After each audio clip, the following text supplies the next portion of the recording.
गजर माऊलीचा गजर माऊलीचा वन करारे हरिनामे आयुष्य सरलिया कोण पा सांगाती पुढे हो फजिती यमदंड उपाय तो सोपा नामाचा गजर न करी विचार पुढे काही आयुष्य सरलिया कोण पा सांगाती पुढे हो फजिती यमदंड एका जनार्दनी तो कारे अंधळा देखितो से डोळा सुख दुःख आयुष्य सरलिया कोण पा सांगाती पुढे हो फजिती यमदंड विठ्ठल विठ्ठल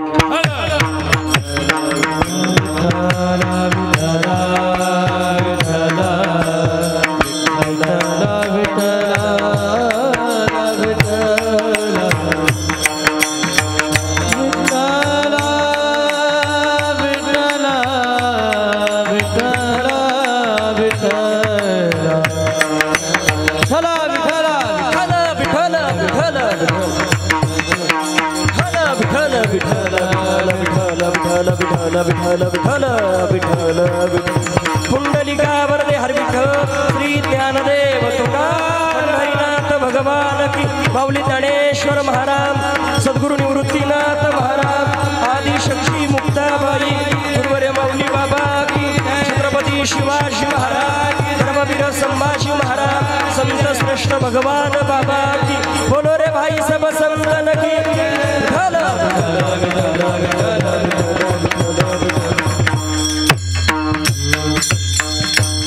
ग्रासले सावधान वारे सोडवन करारी हरिनामी आयुष्य सरलिया कोण पा सांगाती पुढे हो फजिती यमदंड ओम मृत्युंजयाय रुद्राय नीलकंठाय शंभवे अमृतेशाय शर्वाय महादेवाय ते नमः अतुलित बलधाम हेम शैलाबदेहं धनुजवन कृशानुं ज्ञानिनाम अग्रगण्यं सकल गुण निधान मानरानामधीशं रघुपति प्रिय भक्तं आतजातं नमामि अंजनी गर्भ संभुतमय पुत्रो महाबलः कुमारो ब्रह्मचारी च हनुमंताय नमो नमः लोकाभिरामं हरणरंगधीरं राजीवनेत्रं मृगोंशनाथं कारुण्यरूपं करुणाकरन्तं श्रीरामचन्द्रं शरणं प्रपद्ये मनोजवं मारुततुल्यवेगं जितेन्द्रियं बुद्धिमतावरिष्ठं वातात्मजं वानरयुतमुख्यं श्रीरामदूतं शरणं प्रपद्ये अलङ्कापुरीरम्य सिंहासनस्थं पदं भोजतेजस्प्रतिप्रदेशं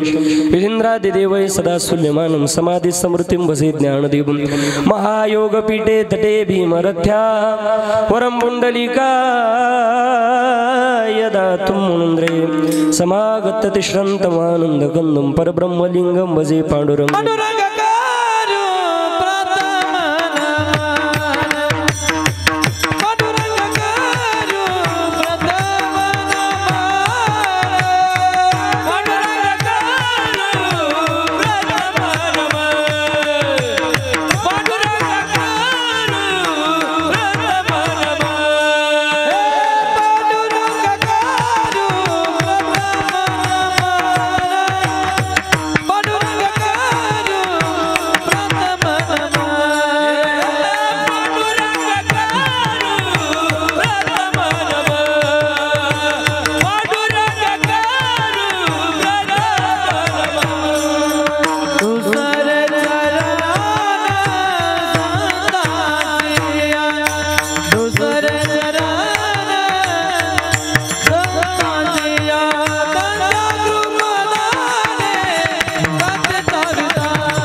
बाबाजी सद्गुरु दास तुका आइए हनुमत विराजे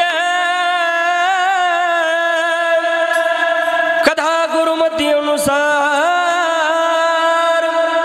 प्रेम सहित गादी जलुबधार पवन कुमार जय जय श्री राधा रमण जय जय नवल किशोर जय गोपीश चोर प्रभु जय जय माखन चोर श्री राधा मेरे स्वामिनी वैराधज कुदास जन्म जन्म मुहि देशियो श्री वृंदावन निवास अष्ट सिद्धि नवनिधि के दाता असबर दीन जानकी माता राम रसायन तुम्हारे पासा सदा रहो रघुपति के दासा हे दुख भाजन मारुति नंदन हे दुख भाजन मारुति नंदन सुन लो मेरी पुकार पवन सुत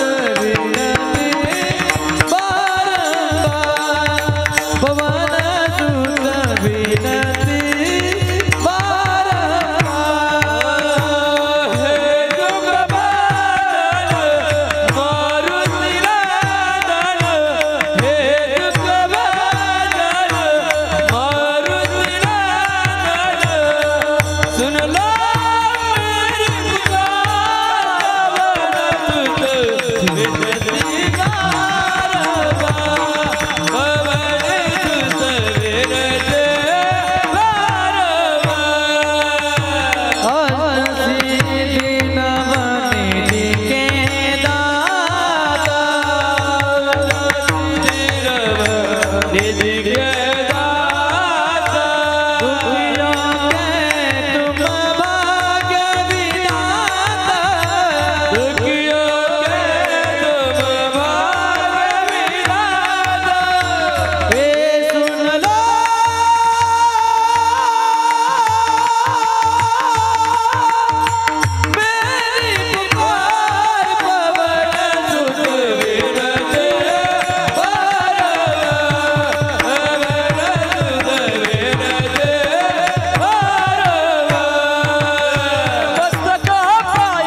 मजुर्दयी सद्गुरुजीने तारेला संसार गुरु म्हणून विशेषात्या धुर्विवेकावरी काळा निग्रासिले सावधान भारे सोडवन करारे हरिनामी आयुष्य सरलिया कोण पा सांगाती पुढे हो फजिती यमदंड प्रसूत प्रत्यसळी कीर्तन रूपी सविग्रता निवडलेलं भंग भक्त शिरोमणी संत श्रेष्ठ पैठण निवासी साधू शांती ब्रह्मनाथ बाबा आणि एकनाथ महाराजांच्या अभंग संहितेमधील अभंग गाथेमधील शार चरणाचा भंग आजच्या प्रसंगाला शोभणारा भंग कीर्तन रूपी सेवेकरता निवडला विठ्ठल विठ्ठल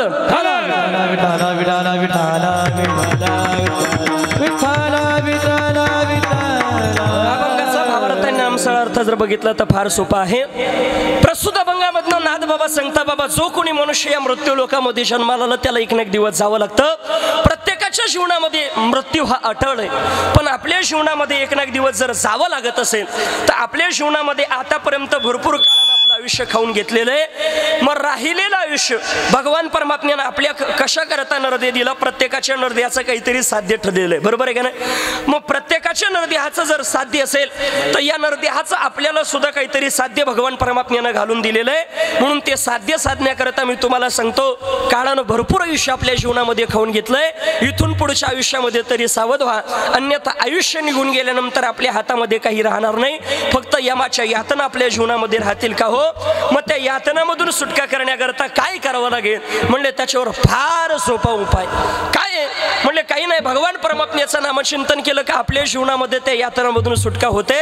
देवाचं नामचिंतन करा, पुढं काय होईल याचा विचार आपल्या जीवनामध्ये न करता. आणि अन्यथा नाही जर केलं, नाही जर आता सावध झाले तर म्हटले पुढं आपल्या हातामध्ये आयुष्य निघून गेल्यानंतर काही राहणार नाही. फक्त यमाच्या यातना तुमच्या हातामध्ये राहणार आहे. एवढं सगळं सांगून सुद्धा जेवढा हा समाज ऐकत नाही तेवढा नाथबाबाचा जरा पारावरती गेला. नाथबाबानं सांगितलं, का रे एवढं सांगून सुद्धा तुम्ही ऐकत नाही, तुम्ही काय आंधळे आहे का. तरी सुद्धा तुमच्या जीवनामध्ये तुम्ही ऐकत नाही. नाथबाबा म्हणतात, तुम्ही डोळे असून आंधळे आहे का. मग कारण बाबा सावध हो, अन्यथा नाही सावध झाले आयुष्य निघून गेल्यानंतर आपल्या हातामध्ये काही राहणार नाही. फक्त यमाच्या यातना राहतील. विठ्ठल विठ्ठल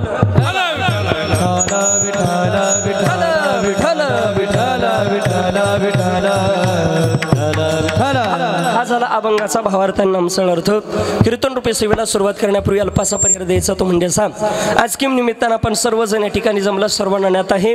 सर्वांच्या परिचित असणाऱ्या गंगा भागीरथी, गंगूबाई, आसराबाई, सहादू सानप आईंना आपल्यातून जाऊन आज 1 वर्ष पूर्ण होत आहे. त्यांच्या दुःखात असलेला संपूर्ण सानप परिवार आहे. रामनाथ साधू सानप, लक्ष्मण साधू सानप, नारायण साधू सानप, हरिभाऊ साधू सानप, सुमनबाई शिवराम नागरे मुलगी आहे, काही मुलं आहे. त्याच पद्धतीनं पुतणी आहे कारभारी महादू सानप, शंकर शिवराम सानप मुलगी आहे, गंगा भागीरथी शांताबाई निवृत्ती देवरंगे, राधाबाई श्रीधर नागरे पुतणी, सुना नातवंड पंतवंड. हा संपूर्ण मोठा परिवार आजींचा आहे. त्याच्याचमुळे आमच्या काकाला, लक्ष्मण काकाला सांगितलं, म्हटलं नाव जरा लिहून द्या, कारण ते नाव पाहून मला डोळे फिरायला लागले. म्हटलं नाही का, अगदी एवढा मोठा भला मोठा हे सहजासहजी नाही महाराज. हे गोतवाळा हे निर्माण करण्याकरता पूर्वीच्या कालावधीमध्ये होतच महाराज. नातेसंबंध खूप होते. अतिशय गोड आजींचा परिवार आहे.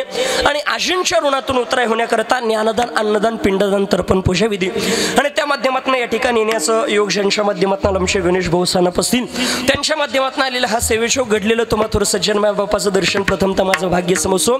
त्या माध्यमातून गोड मृदंगाची साथ संगत करता मृदंग महर्षी मृदंग अलंकार सुरुवातीला ज्यांनी केली आमचे किशोर महाराज, त्यांनाही धन्यवाद आहे. आता गोड खऱ्या अर्थानं मृदंगाची साथ संगत करता अगदी बाबा समोर बसलेले बाबांचे शिष्य आहे. आणि बाबांनी असे अनेक विद्यार्थी घडवले. त्यामध्ये आमचे ओमकार महाराज भालेराव नाही का. तसं ओमकार शब्दच सृष्टी निर्माण करण्याच्या अगोदर आहे नाही का. सृष्टीची निर्मिती ओमकारापासून, वेदाची सुरुवात ओमकारापासून आहे. मृदंगाची सुरुवात का ओमकारापासून होऊ नये नाही का. अगदी गोड महाराजांचा हात आहे. या बाजूला आमचे संगमनेरकर महाराज असतील, शिवराम बाबा आहे. गोड गायनाची सत्संगत करता स्वर्गमदेव सुरेशकार हरिभक्तपरायण आमचे दिलीप महाराज आहे. हरिभक्तपरायण गोड गायनाचार्य स्वर्गमदेव सुरेशकार हरिभक्तपरायण नवनाथ महाराज आहे. या बाजूला गोड गायनाची सत्संगत करता स्वर्गमदेव सुरेशकार गोड कीर्तनकार आमचे गौरव महाराज आहे, सुरेश महाराज आहे. आणि त्याच पद्धतीनं सगळे परिसरातील गावातील आता एवढ्यांचे नाव आमचे बागर काका वगैरे वगैरे सगळे आमचे गावकरी मंडळी असेल, सगळ्यांना धन्यवाद देतो. आणि विशेष म्हणजे विनेकरी फार गोड आहेत. त्यांच्याकडे पाहिलं का कीर्तनकाराची झोपत निघून जाते, मला प्रसन्न होतो. असं गोड वातावरण जर असलं ना, वातावरण 2 वेळेला अनुकूल राहतं, म्हणजे 2 बाजून अनुकूल राहतं. एखाद्या वेळेला कीर्तनकार किती मर्दडेला असला, किती वेळा असेल राहिला, पण तो येईल आला ना, काही असं प्रसन्न वातावरण पाहिलं त्याची झोप उडून जाते. आणि काही वेळेला असं अनुकूल वातावरण राहतं, 2-4 दिवस जरी कीर्तनकार झोपा काढून यायला असला ना, इड एखादा डुकला घ्यावं वाटतो नाही का. पण असं गोड वातावरण त्या ठिकाणी तुम्ही निर्माण केलं, तुम्हाला सगळ्यांना धन्यवाद आहे. गोड ज्यांची साऊंड आहे, अगदी आता गोड लागला त्यात विशेष नाहीच. पण आता पाठीमागं मी त्या ठिकाणी बीरवाडीला गेलो, माझा आवाज असा बोलताना सुद्धा निघत नव्हता. पण त्यांच्यामध्ये हातामध्ये काय जादू दिलेली माऊलीनं, ज्ञानोबारायानं महाराज, का आवाज माझा म्हणजे समोरच्या सोबत बोलताना काय बोल राहिलं नुसतं तोंडच फिरायचं कळत नव्हतं. पण तरी सुद्धा त्यांनी आवाज बाहेर काढला होता. एकदा त्यांच्याकरता जोरदार टाळी वाजवा नाही का. अगदी गोड साऊंड आहेत महाराज, अगदी त्यांना धन्यवाद आहे. त्याच पद्धतीनं ज्ञात अज्ञात सर्व आमचे माझ्यावर नितांत प्रेम करणारे आमचे भगवान काका आहे, साईनाथ काका आमचे डॉक्टर साहेब आहे, आमचे अनिल बाबा निकमवाडीकर सगळे मंडळी आहे, डोंगरगावकर आमचे भीमराव काका वगैरे, मातृवर्ग पितृवर्ग सगळ्यांना धन्यवाद देतो. गोड या ठिकाणी शूटिंग करत आहे, आपले नाते संबंधच आहे, बरोबर आहे का ना. जिथं केलं का त्यांचं पाहुणा महाराज नाही का. पण म्हणजे पाहुणे राहतातही पण काही निर्माणही करतात, ते आपल्या अंतःकरणावरती अवलंबून असतं नाही का. आमचे विनोद दादा त्यांनाही धन्यवाद आहे. गजर माऊलीचा गोड यूट्यूब चॅनल त्यांना धन्यवाद. मातृवर्ग पितृवर्ग सगळ्यांना धन्यवाद. सेवेला प्रारंभ. आता बरेच जण येता येता म्हणले महाराज 12:15ला आवरा. 12:15ला आवराल काही नाही, पण मला पाकिट घ्यायची काही लाजबीज वाटली पाहिजे का नाही. त्याच्यामुळं अगदी 12:30च्या आतमध्ये मी कीर्तन संपवण्याचा प्रयत्न करणार आहे. फक्त आता बसले असे शेवटपर्यंत बसा. तसं जर पाहिलं तर मी तुम्हाला सांगून जाईल, आपल्या आजींच्या जीवनामध्ये आजीनं जो काही परमार्थ केला असेल ना, तो परमार्थ सफल झाला. याचं कारण असेल, आपल्या जीवनामध्ये आपल्या कीर्तनाकरता किती समाज जमला याच्यापेक्षा कोण जमलं हे फार महत्वाचं आहे. आणि विशेष म्हणजे या ठिकाणी ज्यांची उपस्थिती झाली, आमच्यासारखे हजारो लेकरं ज्यांनी घडवले. अगदी आमचे गुरुवरे माऊली बाबा, आणि माऊलींचे सुद्धा गुरु आमचे गणपत बाबा आहे. म्हणजे मी आज त्यांच्या समोर कीर्तन करतोय, मी माझ्या गुरु समोर नाही, माझ्या आजी गुरु समोर कीर्तन करतोय. हे आज माझ्या कीर्तनाची परीक्षाच आहे नाही का. आणि विशेष म्हणजे बाबा आजींचे भाऊ आहे हे महत्वाचं आहे. आणि इतक्या वारकरी परिवाराचं जर नातं निगडीत असेल तर आजींच्या जीवनात विशेष काहीतरी पुण्य असलं पाहिजे. मला आठवतं आमच्या माऊलींचे तर गुरु बाबा आहे. आमची सहल वगैरे वनभोजन शाळेत इथं होतो धारणगावला. वनभोजन निघालं का आम्हाला पाठ पाहिला नाही, तिकडं बाबांचा आश्रम पाहिला नाही, एवढंच असायचं नाही. इकडं खेडल्याला 1-2 वेळाला गेलो, शक्यतो जवळचे जवळच न्यायचे. पण मग तिथं गेल्यानंतर बाबा आम्हाला सांगायचे विद्यार्थ्याचं जीवन कसं असलं पाहिजे, काकचेष्टा बकत ध्यानम कावड्याप्रमाणे असं तसं. ते बाबा पंचलक्षण विद्यार्थ्याचे सांगायचे, अगदी गोड मार्गदर्शन करायचे. आणि मला असं वाटतं तेच लक्षण आमच्या अंतःकरणामध्ये भिडून खऱ्या अर्थानं आज या गादीवरती उभा आहे, त्याच श्लोकाचं मार्गदर्शन घेऊन नाही का. अगदी म्हणून बाबा या ठिकाणी उपस्थित आहे. मातृवर्ग पितृवर्ग सगळ्यांना धन्यवाद. जास्त विस्तार न करता सगळ्यांच्या चरणावर नतमस्तक सेवेला प्रारंभ. विठ्ठल विठ्ठल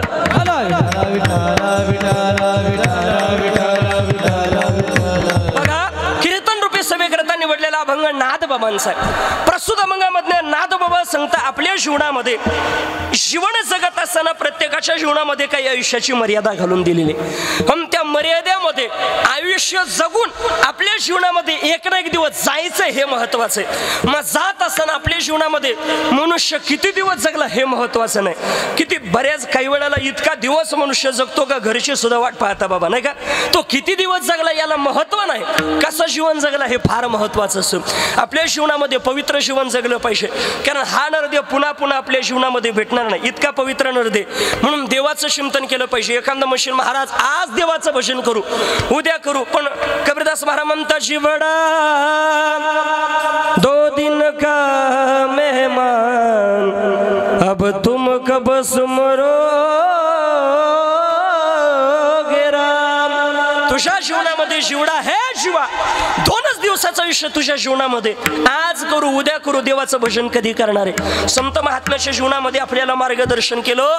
नाथ बाबा सुद्धा आपल्या जीवनामध्ये आज उपदेश करतात. बघा तसं उपदेश कोणी करावा आणि कोणाला करावा हे फार महत्वाचं आहे. बघा उपदेश करणारा आणि ज्याला करायचा आहे तो सारखा असला पाहिजे. संत महात्म्याने याच्या पुढे जाऊन सांगितलं, बघा सज्जनाला उपदेश सज्जनानंच करावा, दृष्टाला उपदेश दृष्टानंच करावा, चोराला उपदेश चोरानंच करावा, चोरा ते करावा उपदेश. संत महात्म्याचं प्रमाण आहे. चोराला उपदेश करावा का सज्जनाने शिकवायला जावं त्याला चोरी कशी करावं, तो आपल्या एवढं घ्यायला बसला हाय चोरी करतो का नाही का. म्हणून उपदेश कोणी कोणाला करावं हे फार महत्वाचं आहे. उपदेश करणारे नाथ बाबा आहे. नाथ बाबांच्या जीवनामध्ये काही गोष्टी, नाथ बाबा सारखे संत या जगतामध्ये कोणी नाही, नाथ बाबा सारखं शांत कोणी नाही, आणि नाथ बाबा सारखं श्रीमंत कोणी नाही. विठ्ठल विठ्ठल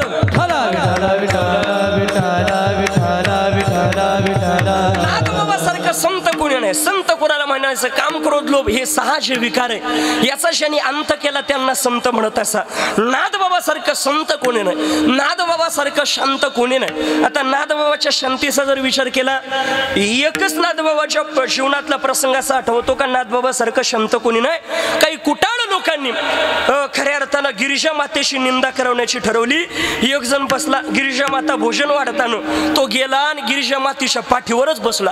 आता असं वाटलं यांच्या पत्नीच्या पाठीवर आपण एखादा मनुष्य बसवायला लावला, तो बसला.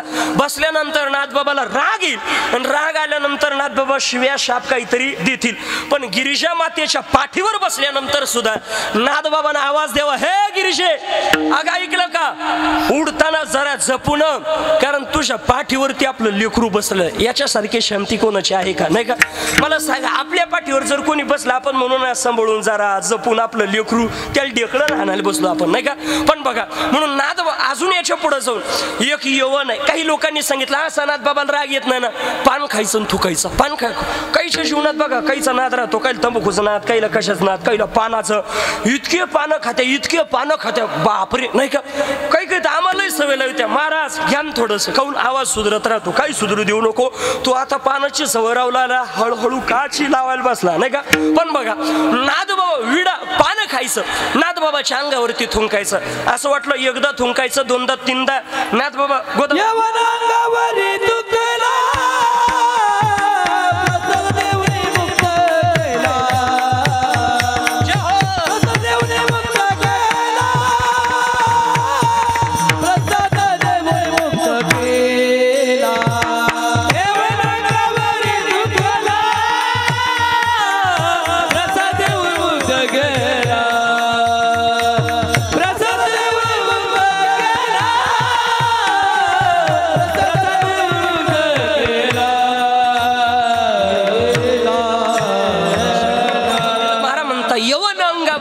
केला आणि प्रसाद देऊनी मुक्त केला.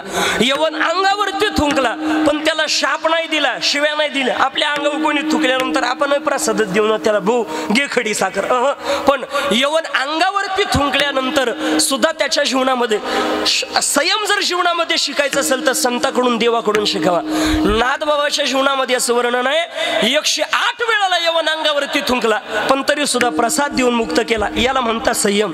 अजून जर संयम शिकायचा असेल ना बाबा तर भगवान परमात्म्याकडून संयम शिकावा. अरे एक शब्द आपल्याला आपण कोणी वाईट जर बोललं तर सहन होत नाही. भगवान परमात्मा सांगतो रे तू सामान्य मनुष्य आहे, तुझ्या जीवनामध्ये तुला संयम सांभाळत येत नाही, संयम माझ्याकडून शिक बाबा. एखादा सामान्य मनुष्याला, आपल्यासारख्या मनुष्याला एखादं वाईट बोललं तर आपल्याला सहन होत नाही.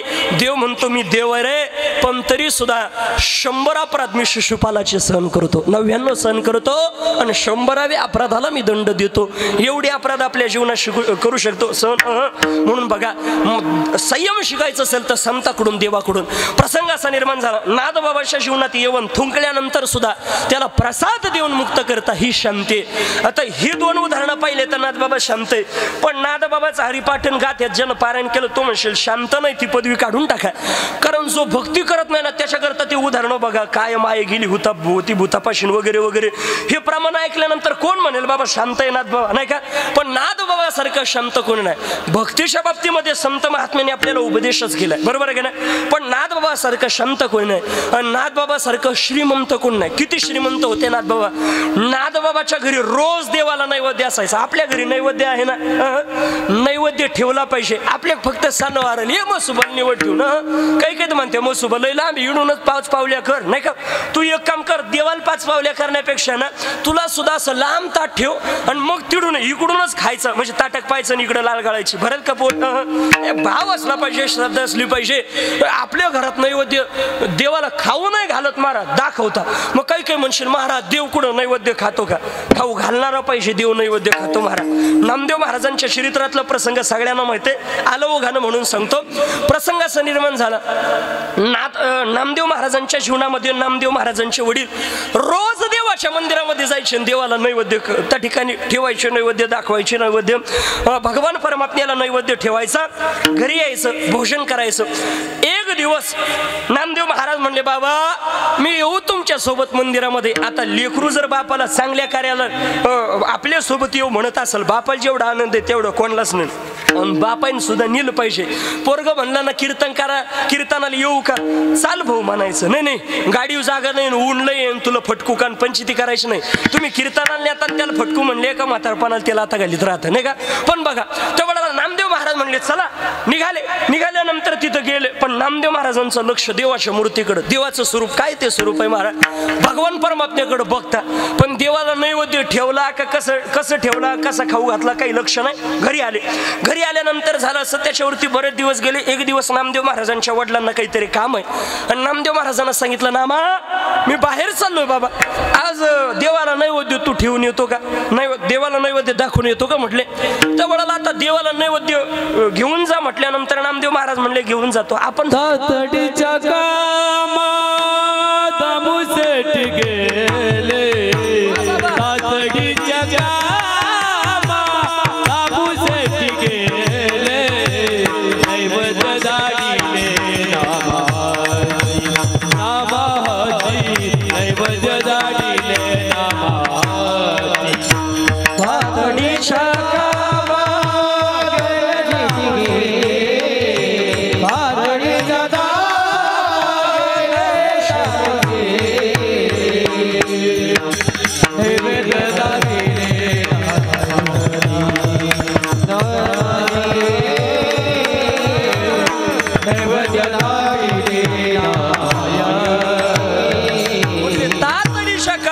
शेटी गेले आणि नैवेद्य धाडिले नामा हाती.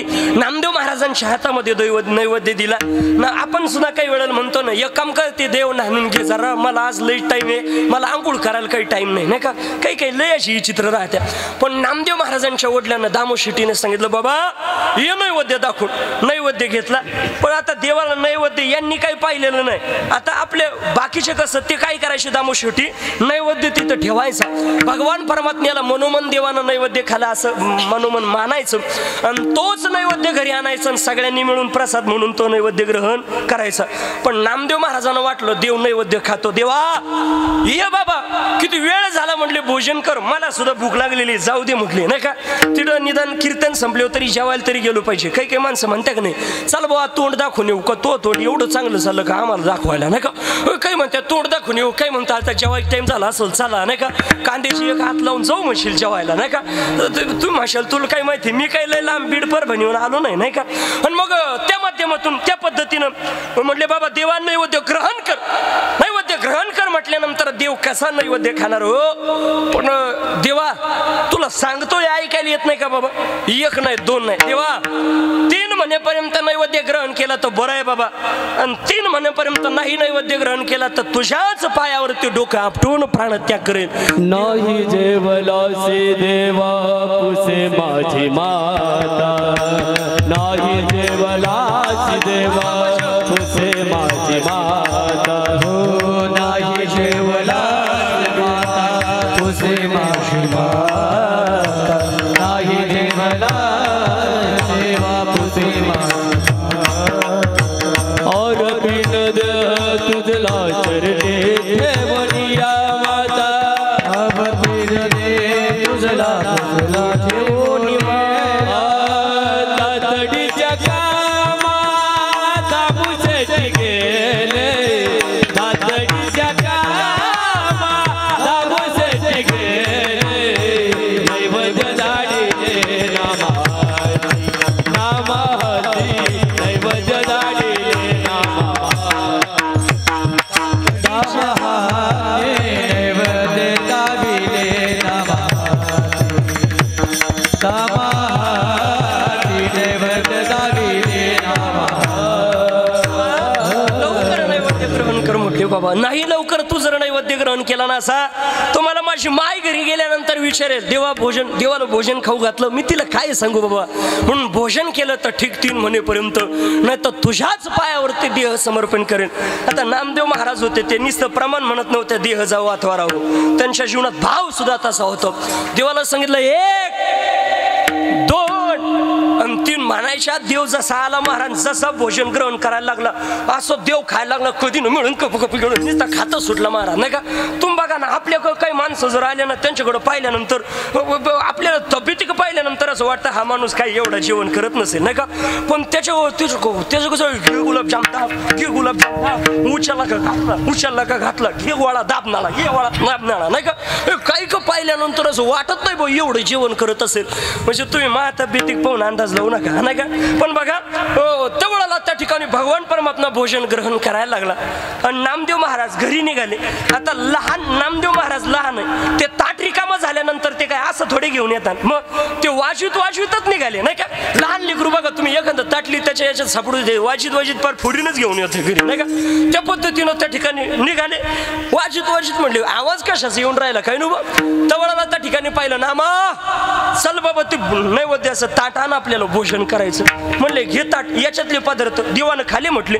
नामा देव कुठं खात असो का, तुम्ही मी सांगितलं मी देवाला खायला लावले म्हटले नाही ना मूर्ती कुठं जेवत असते का म्हटले पण नैवेद्य हातीचा मूर्ती शिवी नामदेव महाराजांच्या हातचा नैवेद्य मूर्तीनं सुद्धा खाला त्या वेळेला त्या ठिकाणी म्हणले बाबा तू खोटं बोलतोय नामा आता त्या ठिकाणी तू खोड्या करायला लागला तुझ्या बापाला नाव सांगेल दामू शेट्टींना सांगितलं मुलगा खोटं बोलायला लागला बरं पूर्वीच्या काळामध्ये आया अशा चुका लेकरायच्या दाबून धरीत नव्हत्या नाही का आता काही झालं लहानच आहे ना आपल्याला एकुलतं एकच आहे ना आणि मग त्याचा परिणाम ते मोठ्यापणी पण लहानपणामध्ये जर मातीचा गोळा ओला आहे तोपर्यंत त्याला आकार देता येत असतो नाही का म्हणून त्याच्या चुका कधी लहानपणामध्ये पदरामध्ये घालायच्या नाही लहानपणामध्ये जर तुम्ही त्याला धाक दिला तर मोठ्यापणी मनाचा सुद्धा धाक त्याच्या जीवनामध्ये पुरेसा असतो नाही का त्या पद्धतीने म्हटले बाबा खोटं बोलायला लागला पूर्वीच्या काळामध्ये असा धाक होता महाराज मोठ्या माणसाच्या मोठे माणसं देखत कधी व्यसन करत नव्हते नाही का व्यसन करणे सोडा म्हणजे मोठी माणसं आले ना ती तंबाखू वाचू का काही असो असे खाली टाकून देत होते असे म्हणतात बरं का मी काहीतरी पाहायला नव्हतो नाही का असं म्हणजे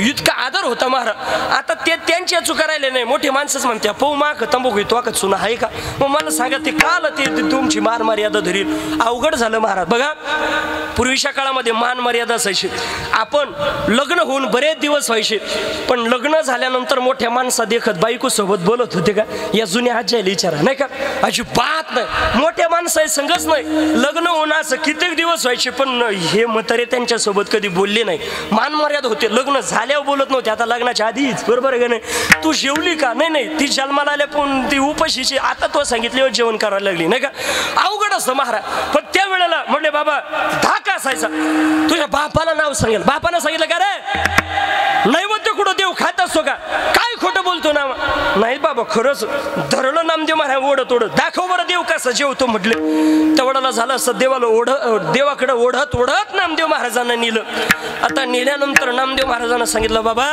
मगाशी जसं भोजन देवाला खाऊ घातला आता खाऊ घाल नामदेव महाराज देवाकडे पाहत देवा पहिल्यांदा जसं भोजन केलं बाबा तसं आता तुला करावं लागतं आता जर भोजन केलं नाही ना म्हटले तर तू आधीच काळा तर काळा पण तुझ्या नावाला असा काही कलंक लागेल असा डाग लागेल की कोणी तुझी भक्ती करणार नाही कारण तुला किंमत जर कशामुळे असेल तर ती आमच्यामुळे नाही का देवाला किंमत कोणामुळे संतामुळं आणि कीर्तन करायला किंमत कोणामुळे श्रोतेमुळं बरोबर आहे का म्हणून त्यांचा कधी नाद करायचा नाही त्यांना डोकं म्हणजे आमचा नाद करायचा नाही बाबा मग एक काम कर भोजन तुला ग्रहण करावं लागतं देवानं परत यावं ते भोजन ग्रहण करावं तेवढा आता मात्र दामू शेट्टींच्या डोळ्यामध्ये आसवाच्या धारा आल्या आणि दामू शेट्टी सांगता रे शिका इतक्या दिवस भक्ती करून माझ्या जीवनामध्ये कधी देव माझ्या स्वप्नात आला नाही पण माझ्या लेकराच्या हातानं देव नैवेद्य ग्रहण करतो याच्यापेक्षा भाग्य मला नकोय माझी कूस माझ्या जीवनामध्ये पवित्र झाली बघा मला मुद्दा हा मांडायचा आहे संत महात्म्याच्या जीवनामध्ये भगवान परमात्मा संत महात्म्याच्या हातचा नैवेद्य सुद्धा ग्रहण करतो इतकी ताकद आहे संतासारखं श्रेष्ठ कुणी नाही संताच्या हातचा त्या पद्धतीनं नाद बाबा काय करायचे देवाला त्या ठिकाणी नैवेद्य ठेवायचे पण नैवेद्य काही सामान्य नसायचा आपण खाऊ घातलं तर देव खातो नामदेव महाराजांचा खात असेल तर आपला काय खाणार नाही का तुम्ही या कीर्तन झाले माक गुलाबजाम घेऊन मग तो भाव येतं खाऊ घाला असं काही नाही बघा त्यावेळेला नाथबाबाच्या घरी सुद्धा नैवेद्य असायचा पण नाथबाबाचा नैवेद्य सामान्य नाही नाथबाबा नैवेद्य रोज पुरणपोळीचा नैवेद्य आपल्याला रोज पुरणपोळी भेटू शकत नाही महाराज तिथं नाथबाबाच्या जीवनात देवाला रोज पुरणपोळी होती पुरणपोळी वेगळी मांडा वेगळा पुरणाची पोळी येते पुरणाची पोळी काय त्याला पुरण घातलं लाटलं ग जमती मांडा कोणालाही जमत नाही या जुन्या आज्यालाच जमतो नाही का काही दिवसानं मांडी आपल्याला भेटणार नाही महाराज आता आपल्या पुरणाच्या पोळ्याच खावं लागणार काही मजा संपत चालली महाराज पैसा वाढला पण जुना आनंद संपत चालला पूर्वीच्या काळामध्ये किती गोड काळ होता आता चुली गेल्या शेगडी आल्या शेगडीवरती बाजरीची भाकर शेगडीवरली गोड लागेल बाजरीची भाकर थापायची त्याला लाटायचं नाही काही बाजरी त्याला लाटायला बसत नाही का ते थापायची अशी काठोट माहिती आहे ना तुम्हाला काठोट माहित नसेल निदान माठोट तरी माहित असेल ना माठोट घ्या दाबा गाळा आता काय सांगायचं ना का त्या काठोटीमध्ये अशी त्याला पाय लावायचे अशी भाकर अशी थापायची गोल भाकर करायची आणि ती भाकर थापलेली भाकर तव्यावर टाकायची बरं तव्यावर भाजली त्याच्यातला आहार बाहेर काढायचा आणि आहार बाहेर काढल्यानंतर ती आहार लावली का ती भाकर अशी कणी फुगायची आता भाकर नाही फुगत आता भाकर करणारीच फुगती नाही का अशी भाकर फुगायची अशी मग तिला असा खरपूस पापुड यायचा आणि मग तापलेलं दूध असं लालबुंद झालेलं दूध त्याला हाता एवढी आलेली साय आणि मग ती भाकर चुरायची आणि मग साखर टाकून असा कणी काला खायचा. मी तुम्हाला दूध भाकर देणार नाही, माझ पंचायती तुम्हाला कुठं देऊ नाही का, इडायची तेच खावं लागेल नाही. पण आनंद होता मारा. आता शेगडीवरली भाकर पुढं नाही सारखी मागू नाही सारखी. अजून तरी बरं आहे आपल्याला बाजरीची भाकर निदान कशी का व्हायना, भाकरी नाही पण भाकरा का व्हायना खायला भेटतो, चपाती का व्हायना खायला भेटती. काही दिवसांना आपल्याला रोट्याच खावा लागणार आहे. काही ते दिवस संपत चालले मारा नाही का. पुरणपोळी, पोळी वेगळी मांडा वेगळा. मांडा असा त्याला भाकर जशी थापावं लागते त्याला थापून पण नाही चालत, त्याला असं हातावर धरवायचं आणि गोल गोल भिंगायचं नाही का. आणि असं हातावर इतका भला मोठा करायचा. तुम्ही म्हणशाल बाया मेला का मांडे करतो का काय, काही गेले असते काल अक्षय तृतीयाला करून आणले असते नाही का. तसं काही नाही बरं का. मी फक्त ऍक्शनला पकाय, दुसरं काही जमत नाही आपल्याला. पण बघा तेवढं तरी जमलं पाहिजे.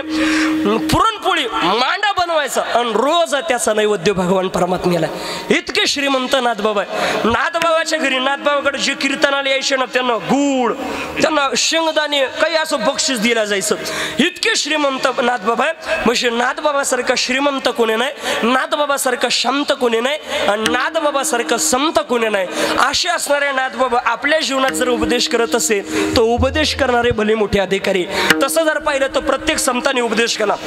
जसं नाथबाबा सांगता बाबा आपल्या जीवनामध्ये एक दिवस आयुष्य निघून गेल्यानंतर हातात काही राहणार नाही, तसं तुकोबारानं सुद्धा उपदेश केला. बाबा तुकोबारा सुद्धा सांगता बाबा देवाचं भजन करा. या समाजाला असं ऐकायला येत नाही, मग आवाज देऊन सांगितलं हकारुनी सांगे तुका नाम घेता राहू नका.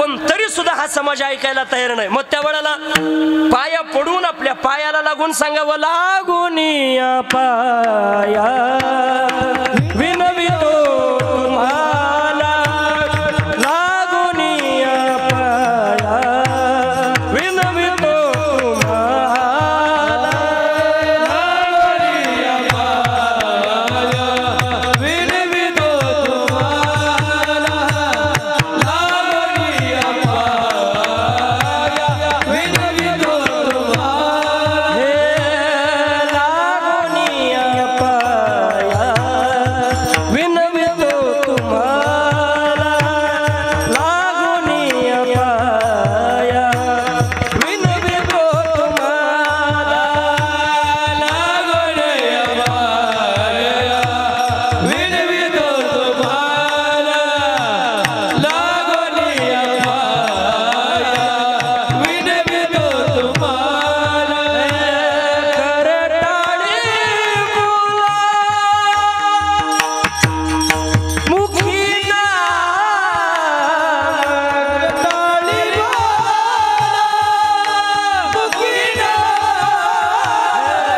मुखी ना,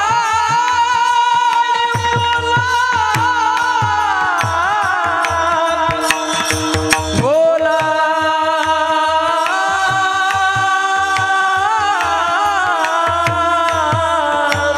करटाळी बोला मुखी ना, लागून या पाया विनवितो तुम्हाला, लागून या पाया विनवितो तुम्हाला. अगोदर आवाज देऊन सांगितलं ऐकलं नाही, याच्या पुढे जाऊन आपल्या पायाला लागून सांगितलं बाबा तुम्हाला सांगतो भजन करा देवाचं. तुम्ही विठ्ठल विठ्ठल म्हणा वेळोवेळा, भगवान परमात्म्याचं भजन अखंड करा. पायाला आता तुकोबारानं आपल्या पाया पडावं एवढा बडा मोठा अधिकार आहे. पण तुकोबारा आहे जर माझ्या पाया पडल्यानं या समाजाचं भलं होत असेल तर मी पाया सुद्धा पडायला तयार आहे. तुकोबारानं पाया पडावं, पायाला लागाव एवढं सुद्धा करून ऐकत नाही. मग हात जोडून सांगितले कर जोडून विनवितो तुम्हारे तुम्ही वासुदेव वासुदेव म्हणा, जोडून विनवितो तुम्हाला, तुम्ही वासुदेव वासुदेव म्हणा. हात जोडून सांगितलं बाबा कर जोडून विनवितो तुम्ही वासुदेव म्हणा, त्या भगवान परमात्म्याचं भजन करा. पण हात जोडून सांगितल्यानंतर सुद्धा हा समाज ऐकायला तयार नाही. तुकोबारानं बरेच प्रयत्न करून त्या ठिकाणी सांगावं पण तरी ऐकायला तयार नाही. म्हणजे संत महात्म्याच्या जीवनामध्ये वेळोवेळी आपल्याला सांगितलं बाबा देवाचं भजन करा, पण भजन करा फक्त आपल्याला सांगितलं नाही, स्वतः सुद्धा. तुकोबाराच्या जीवनाचा जर विचार केला तर कधी भंडारा डोंगरावरती जावं, कधी भामचंद्र डोंगरावरती जावं आणि स्वतः सुद्धा भजन केलं. पूर्वीच्या काळामध्ये असं होतं स्वतः करायचं आणि मग दुसऱ्याला सांगायचं. आता फक्त सांगणाऱ्याचाच भारता झाला नाही का. पूर्वीच्या काळामध्ये आता आपल्याकडं प्रमाणच पाठ करून ठेवलं. काही काय आम्हाला उदाहरण राहत्यानं देत राहत्यानं मग ते लोकांना सांगाय करताचे का लोका सांगे ब्रह्मज्ञान स्वतः कोरडा पाषाण नाही प्रमाण महाराज लोकांना दे पुरतं लई पाठ राहतो काही काहीचा नाही का त्या पद्धतीनं पण बघा स्वतः आपण पदरामध्ये पाठ आपण स्वतः अंतकरणामध्ये बिंबवलं पाहिजे जी गोष्ट सांगायची मग केली पाहिजे नाथबाबाच्या जीवनातला प्रसंग बघा शेवळाला आपला मुलगा गुळ खातो म्हणून माता माऊली घेऊन गेली नाही का नाथबाबा म्हणले आता नाही 4-2 दिवसांनी घेऊन ये 4-2 दिवसांनी आणलं मग म्हटले बघ मुला गुळ खाणं चांगलं नाही गुळ खाऊ नको मग म्हणले का हो मला अगोदर आले त्यावेळेला तुम्ही हे सांगू शकत होते मला वाटलं काही एखादा धडा बिडा उदाहरण देऊन सांगता काय म्हणून तुम्ही बोलवलं मग आता का तेव्हा का परत पाठवलं बरं तेव्हा हे सांगू शकत होते ना नाथबाबांना सांगितलं तेव्हा मीच खात होतो त्याला काय सांगू नाही का म्हणजे बघा स्वतः अंतकरणामध्ये बिंबवतात मग दुसऱ्याला सांगता त्यांना संत म्हणत असा जगद्गुरु श्री तुकोबारानं स्वतः सुद्धा भजन केलं महाराज कधी भंडाऱ्यावरती जावं कधी भामचंद्रावरती जावं बरं तुकोबारायनं स्वतः भजन करावं महाराज यात विशेष नाही तुकोबारायचे पाऊल अशा भूमीवरती पडले ना त्या भूमीनं सुद्धा विठ्ठल विठ्ठल म्हणावं ही ताकद तुकोबारायमध्ये होती गड्या काय तुकोबारायचं जीवन होतं तुम्ही बघा ना कुठेही गेल्यानंतर भजन करावं हरे राम हरे राम राम राम हरे हरे हरे कृष्ण कृष्ण कृष्ण हरे हरे हरे राम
भामचंद्रावरती जाऊन भजन करावं हरे राम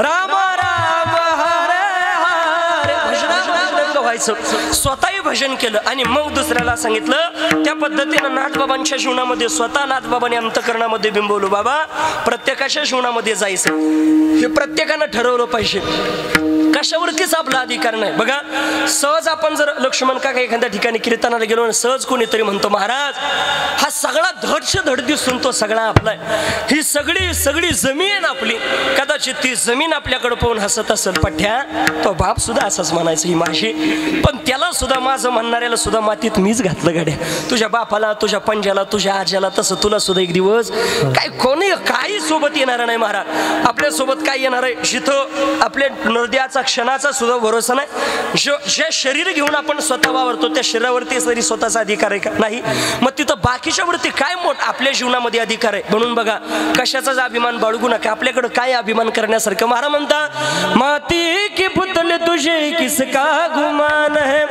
माती की पुतले तुझे किसका गुमान है तेरी औकात क्या तेरी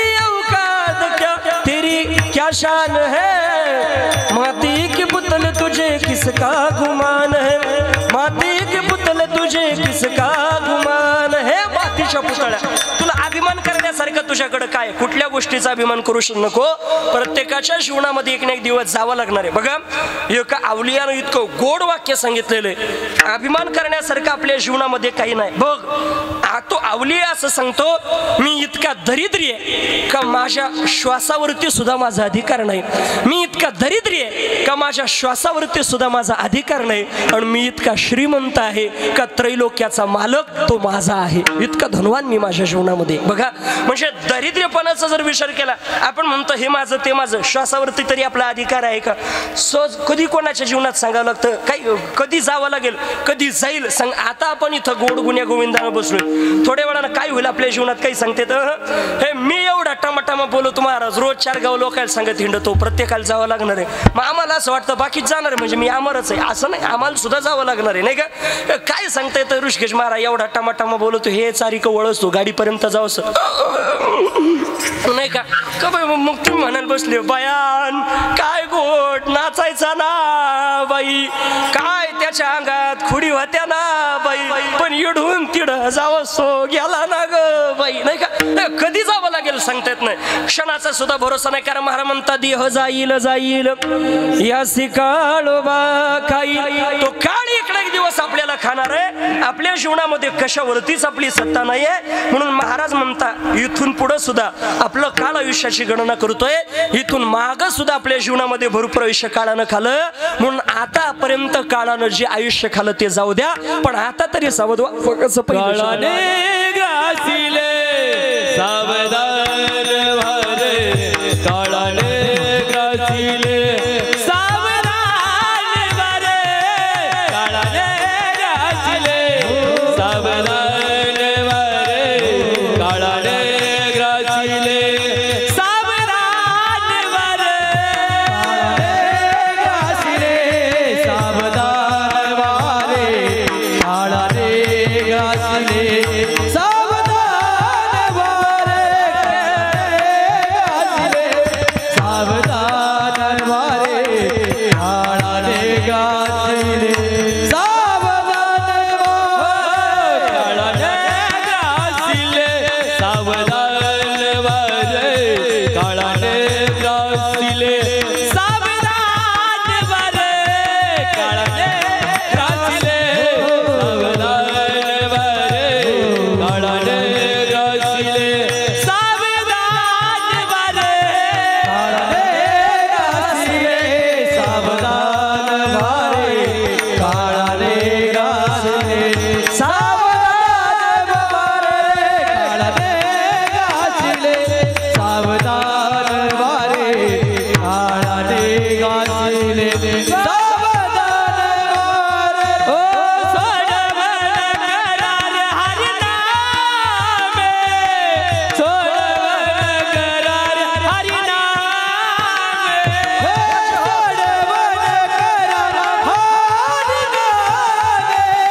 सोडवण करार हरिनामे, सोडवण करार हरिनामे,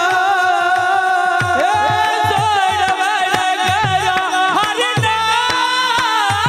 हरिनामे, सोडवण करार हरिनामे, सोडवण करार हरिनामे, सोडवण करार हरिनामे, अविष्य सरलिया कोणा बासकती, अविष्य सरलिया कोणा बासकती, अविष्य सरलिया कोणा बासकती, अविष्य सरलिया कोणा बासकती, आयुष्य पासार वीणा कोणा साकते, आयुष्य पासार वीणा कोणा पासाकते, आयुष्य पासाकते, कोणा पासाकते, आयुष्य पासाकते, कोणा पासाकते. ग्रासिले शब्द वारे, सोडवण करा हरिनामे, सोडवण करा हरिनामे, काळाने ग्रासिले सावधान वारे, कोण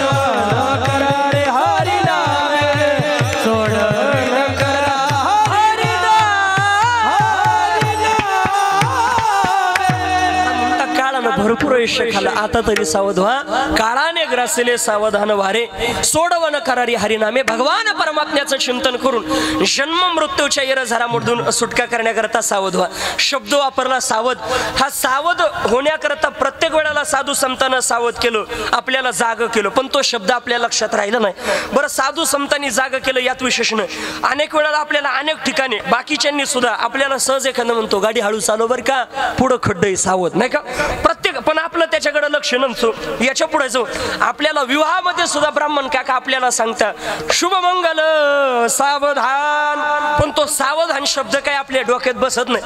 तर त्याचं काय त्या सावध कम त्याच्याकडे लक्ष, त्याचा मेकअप बिकअप, त्या नारळ, ते डोळे पुसायला सायनात काका तो वेगळा माणूस राहतो, त्याची मेहंदी लावायला वेगळा माणूस, नंतर डोक्याला सुद्धा मेहंदी लावायला कोणी भेटत नाही, नाही का? म्हणजे एवढं त्यावेळेला ब्राह्मण काका सांगता सावध हो. पण हा असा पूर्णामध्ये राहतो त्यावेळेला तसा थटारच काही वेगळा असतो, नाही का? पण त्यावेळेला सावध शब्द ऐकायला येत नाही. आणि त्या सावध शब्दावरती एकानं चिंतन केलं. कोणी? मला असं वाटतं रामदास स्वामीनं. रामदास स्वामींच्या जीवनामध्ये सावध शब्द कळाला, बाकीच्यांच्या जीवनात सावध शब्द कळाला नाही. जे पळले महाराज तर ते अजून आले नाही, नाही का? ब्राह्मण काकाला विचारलं का हो हा सावध शब्द कोणा करताय? म्हणले तुझ्या करता सावध शब्द आहे.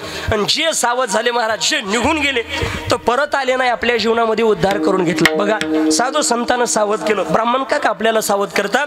याच्या पुढे जाऊन संत महात्म्याने सुद्धा भजनात सुद्धा सावध राहायचं म्हटले, नाही का? भजन सुद्धा सावध होऊन भजन करायचं, नाही का? भजनामध्ये सुद्धा वारी करताना, भजनात कीर्तनामध्ये सावध राहायचं. नाथबाबा वर्णन करताना अहम वाघा सोहम वाघा प्रेम नगरा वारी सावध हो भजनी लागा दे करा कैवारी. मल्हारी शिवारी माझ्या मल्हारी शिवारी, मल्हारी शिवारी माझ्या मल्हारी शिवारी,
तुझ्यातला अहंकार सोहम म्हणजे भगवान परमात्म्यापर्यंत पोहोचव. भजनामध्ये सावध होऊन माझ्या मल्हारी शिवारी भगवान परमात्म्याचं चिंतन कर. नाथबाबांना सांगितलं, प्रत्येक संत महात्म्यानं आपल्या जीवनामध्ये सावध केलं. आता सुद्धा आपल्या जीवनामध्ये आपण सुद्धा सावध झालं पाहिजे, कारण हा नरदेव परत नाही. इतका पवित्र नरदेव आपल्या जीवनामध्ये भेटला.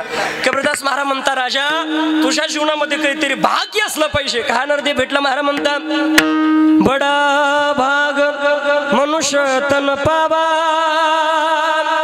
सुर दुर्लभ सब ग्रंथ न गावा, बडा भाग मनुष्य तन पावा. भलं मोठं भाग्य आपल्या जीवनामध्ये हा नरदेव भेटला. मग यानं पवित्र कर्म करा. आयुष्याची मर्यादा कमी जास्त प्रमाणात असेल, पण प्रत्येकाला जावं लागतं. मला असं वाटतं ब्रह्मादिकांना सुद्धा वीर मरगई पैगंबर मरगई मरगई जिंदा जोगी जपी तपी संन्याशी बंबम करणारे सगळ्यांच्या जीवनात जावं लागलं.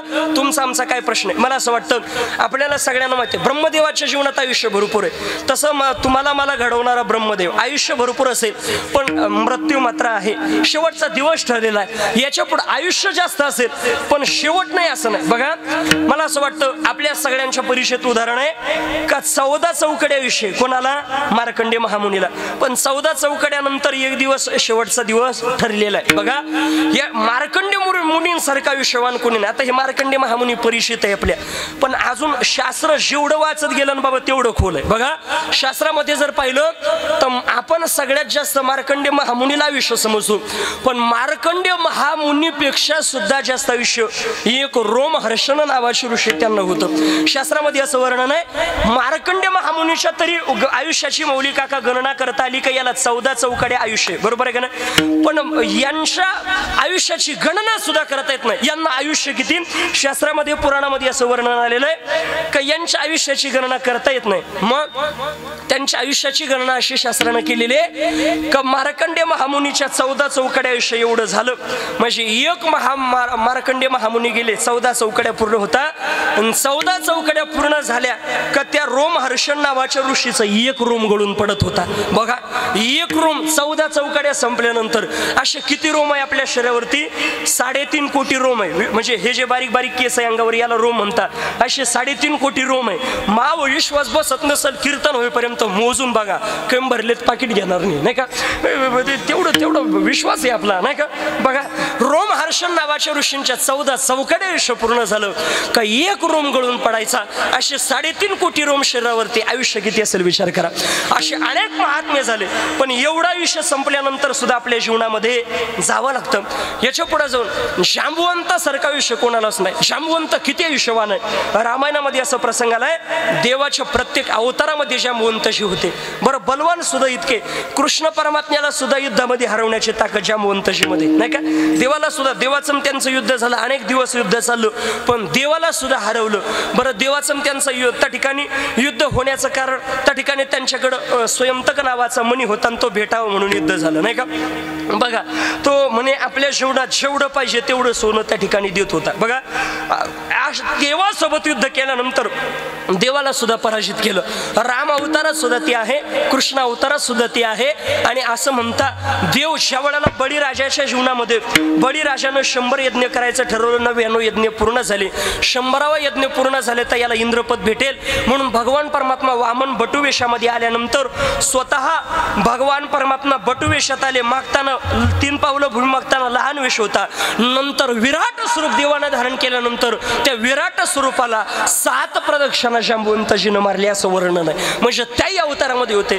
पण म्हणजे 6 मन्वंतरापेक्षा जास्त आयुष्य त्यांना सांगितलंय. पण त्यानंतर का होईना शेवटचा दिवस ठरलेला आहे. प्रत्येकाच्या जीवनामध्ये जावं लागतं. म्हणून महाराज म्हणतात सावध हो, कारण प्रत्येकाच्या जीवनात बाबा जावं लागतं तसं आपल्याला जावं लागणार आहे.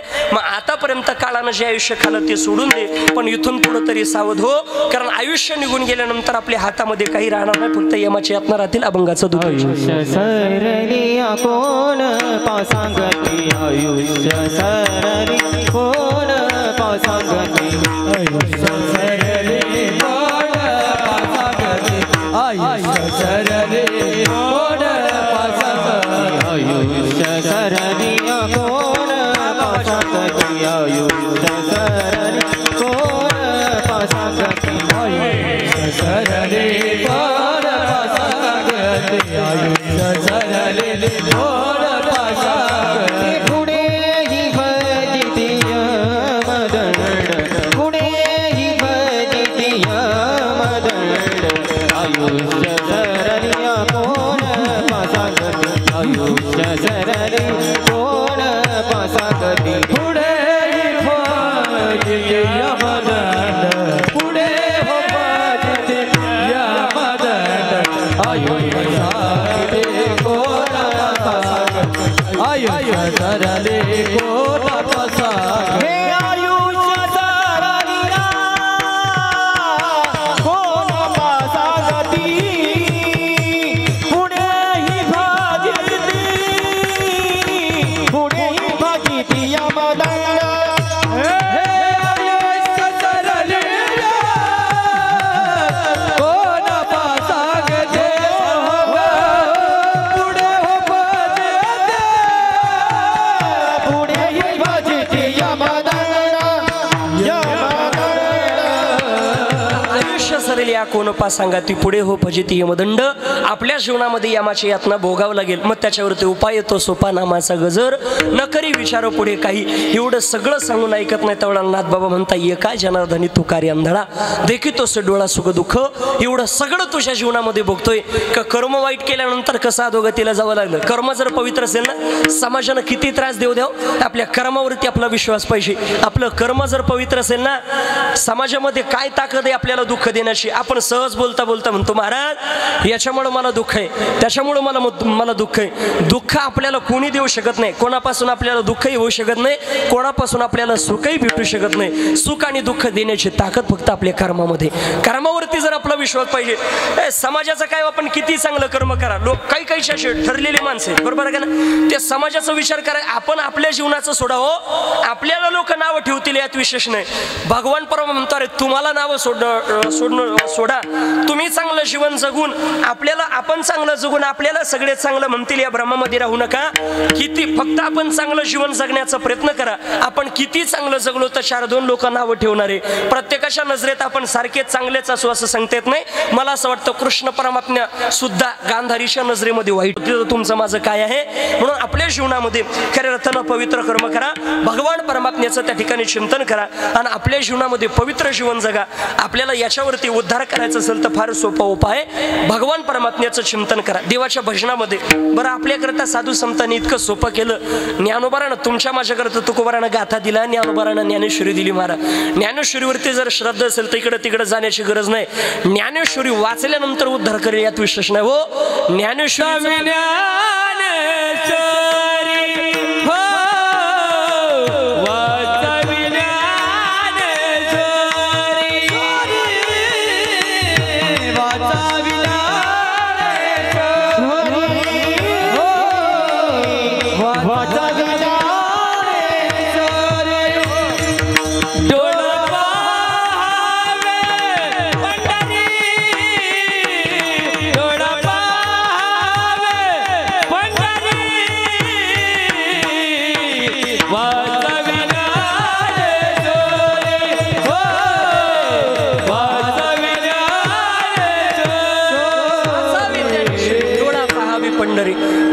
ज्ञानेश्वरी वाचल्यानंतर उद्धार करेल यात विशेष नाही. हो तिचं रोज दर्शन घेतलं तरी आपल्या जीवनात उद्धार करण्याची ताकद आहे. ज्ञानेश्वरीवरती आतापर्यंत अनेक महात्म्यांनी प्रेम केलं असेल, पण एक महात्मा असे झाले का आपल्या प्राणापेक्षा प्रिय जास्त ज्ञानेश्वरीला मांडलं, आपला उद्धार केला ज्ञानेश्वरीनं. अखंड ज्ञानेश्वरीचं बोर्ड धरून चालले, त्याचा परिणाम आपल्या जीवनात उद्धार झाला. अरे ज्ञानेश्वरीवरती आतापर्यंत प्रेम करणारे अनेक जण झाले असेल, ज्ञानेश्वरी वाचणारे रोज पारायण करणारे अनेक जण झाले असेल, पण पाण्यावर बसून ज्ञानेश्वरी वाचणारे एकच महात्मा झाले, त्यांचं नाव आहे भगवान बाबा. पाण्यावर बसून ज्ञानेश्वरीचं पारायण करावं महाराज. इतकं प्रेम ज्ञानेश्वरी ग्रंथावरती करा, आपल्या जीवनाचं सोनं झाल्याशिवाय राहणार नाही. असं पवित्र जीवन जगा, भगवान परमात्म्याचं चिंतन करा, निश्चित आपल्या जीवनामध्ये उद्धार होईल. कसं असतं देवाचं भजन, वारकरी संप्रदायाचे प्रमाण भजन करा. विठो बारकुमाये हरी जय विठो बारकुमाये बारकुमाये बारकुमाये बारकुमाये बारकुमाये बारकुमाये बारकुमाये बारकुमाये बारकुमाये विठो बारकुमाये विठो बारकुमाये विठो बारकुमाये विठो बारकुमाये विठो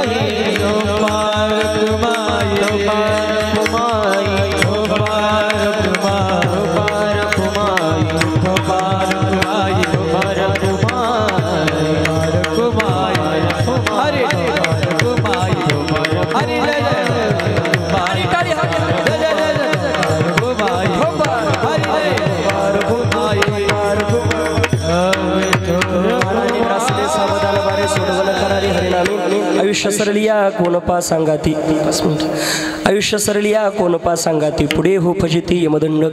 यथामती आता अवकाशाभंगाचे 2 चरण सोडवण्याचा प्रयत्न केला. असाच भाव असेल सांगतेत नाही, पण ज्या पद्धतीनं ज्ञानोबा तुकोबारानं बुद्धी दिली त्या पद्धतीने चिंतन मांडण्याचा प्रयत्न केला. 1-2 मिनटं थांबा, नंतर वाटा मी सांगितलं.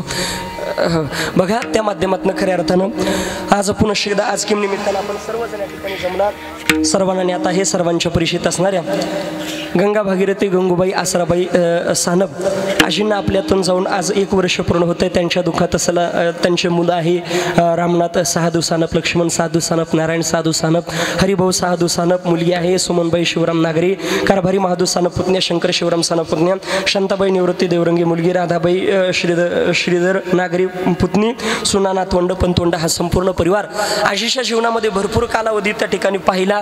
नातवंड पंतवंड पाहणं एवढं सोपं का मारा? आपले पंतू नाही नातू जरी आपल्याला दिसले तरी आपण म्हणायचं भाग्य आहे नाही का?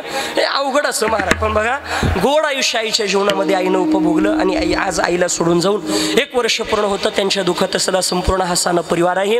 अगदी गोड हा परिवार आहे आणि त्या माध्यमातून या ठिकाणी येण्याच्या माध्यमातून आला आमचे गणेश भाऊ. मला आनंद एका गोष्टीचा वाटतो, बाहेरचा समाज आपल्यावरती प्रेम करेल यात विशेष नाही, पण परिसरातली माणसं प्रेम करायला लागली का समजून जायचं आपलं जीवन चांगलं आहे, योग्य दिशेनं पावलंय.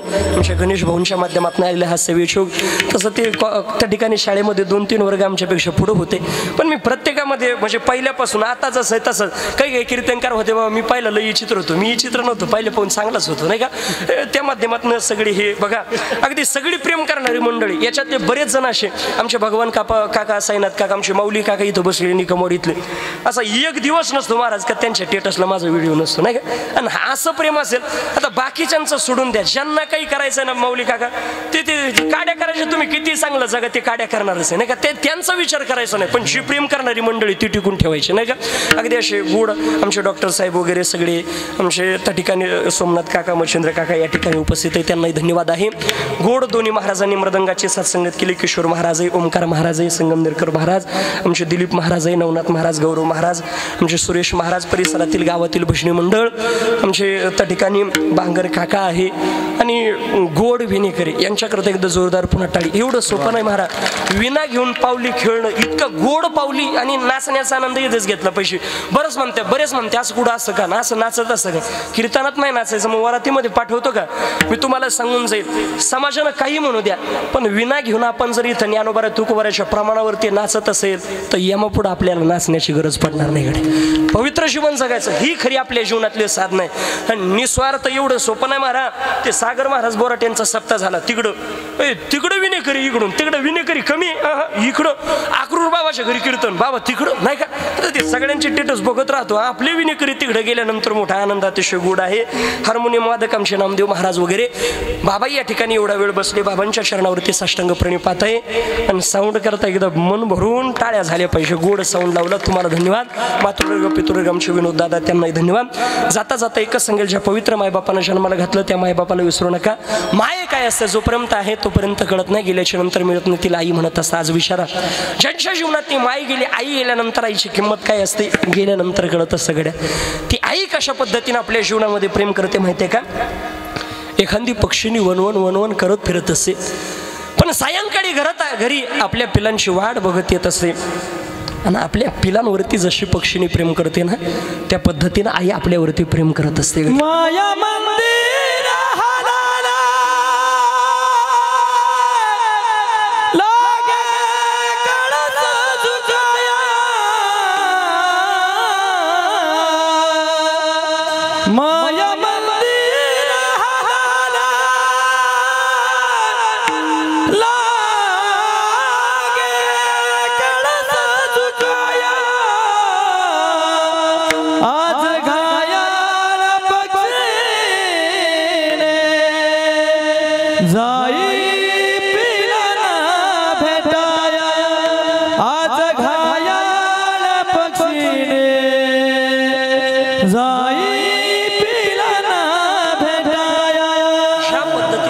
पक्षीने आपल्या पिलावरती प्रेम करते ना, त्या पद्धतीने आई प्रेम करत असते.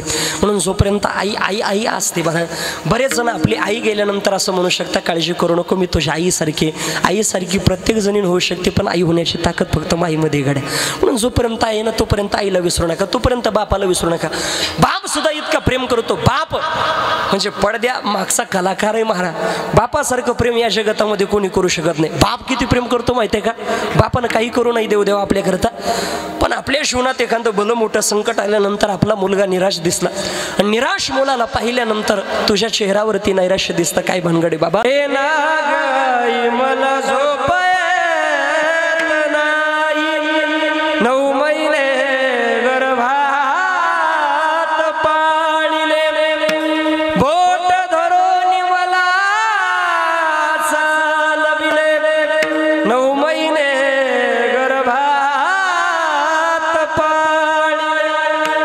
बोट धरून मला चाल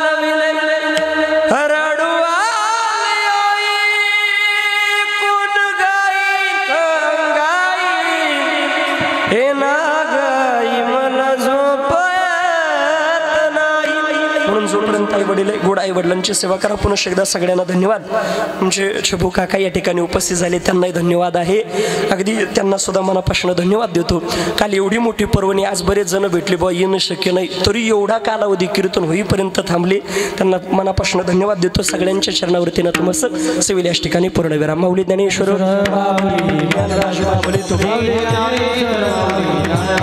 माऊली ज्ञानेश्वर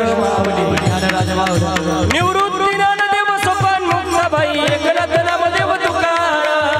टाळी वाजवा निवृत्ती राया निवृत्ती राया सोपान मुक्ताबाई ज्ञान सखया. निवृत्ती राया सोपान मुक्ताबाई ज्ञान सखया. सोपान मुक्ताबाई ज्ञान सखया. सोपान मुक्ताबाई ज्ञान सखया. निवृत्ती राया निवृत्ती राया सोपान मुक्ताबाई ज्ञान सखया. निवृत्ती राया निवृत्ती राया सोपान मुक्ताबाई ज्ञान सखया.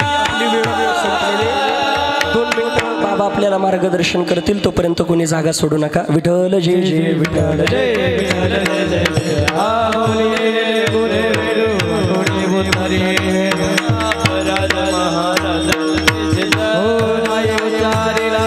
महाराज